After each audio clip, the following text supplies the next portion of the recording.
How to fix a Snapchat verification code not received. Hey guys, welcome back to our YouTube channel and let us get started. So in case you are not receiving the verification code in your Snapchat for your device, then open up your Play Store and make sure that your application is updated. Here at the search bar, type in Snapchat. If you see update instead of open, tap on update and update your app. Then tap on to settings. Here scroll below and tap on apps. Here again search for Snapchat.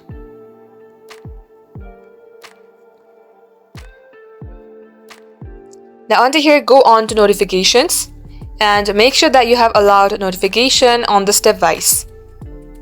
Scroll below under storage. Here tap on clear cache.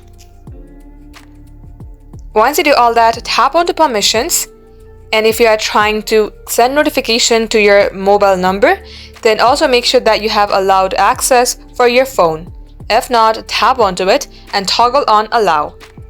And once you do all that, this will fix your verification code not receiving problem in your mobile device for Snapchat. Thank you all for watching the video till the very end. If it had helped you in any ways, then do like and subscribe.